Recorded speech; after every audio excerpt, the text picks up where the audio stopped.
Okay, so my superhero is called the Dark Detective, as portrayed by my friend Brett Hannebrink. And the first of his 6 superpowers are his superior balance and structure.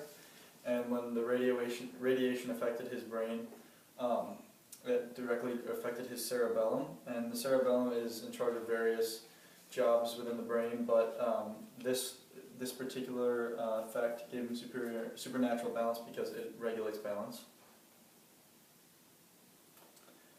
He also has advanced combat skills, and this is also a consequence of what happened to his cerebellum, because the cerebellum is in charge of motor movement, or muscle memory as it is known, and basically through a trial and error process he perfected his fighting skills over time and has now become an elite fighter and not one you want to meet in the street.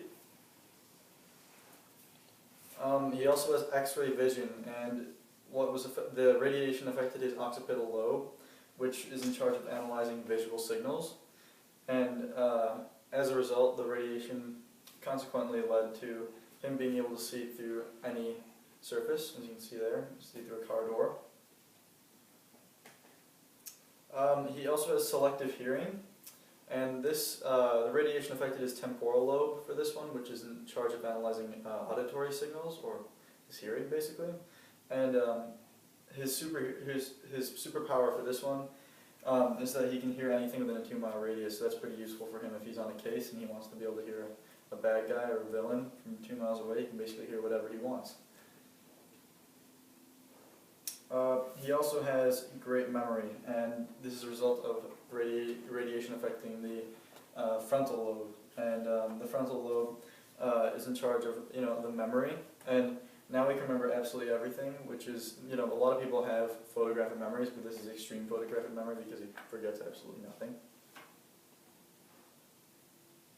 And selective hunger and thirst, I don't really have a picture for this one, but the radiation affected the hypothalamus, and the hypothalamus is in charge of a lot of things like regulating body temperature, sex drives, things like that, but in this case it regulates his hunger and thirst. So it might be an inconvenience for the Dark Detective when he's on a case to stop and to look for food or drink, but he now can regulate when and where he gets hungry, so he can save time on a case and get things done more efficiently.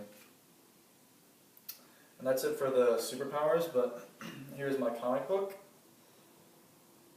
So it's a little dark, but it's my title, The Dark Detective. And the Taiwan Mafia has robbed a New York City bank. There's a member of the Taiwan Mafia, he's Spencer Chen. He's saying, "I've got the money, boss, nobody can stop me." And the Dark Detective, through his selective hearing, listens to the conversations between the mobsters. You can see he's also displaying his superior balance. There, he's saying, "Stop, hand back the money. You'll never catch me." This isn't really displaying any of his powers, it's just a nice little addition. And the Dark Detective is on the mobster's trail. Here the detective catches up, handed over. You can see they're about to tussle. The mobster swings the detective, but with his superior balance, again, he evades the punch. You can see pow, the detective swings back and makes contact using the fighting techniques developed from his muscle memory or motor movement. And he's saying, "Give me the cash," takes the mobster down, and he recovers the money, and the day is saved. And that is the end of my comic book and my presentation, but I have my list of works cited that I used for this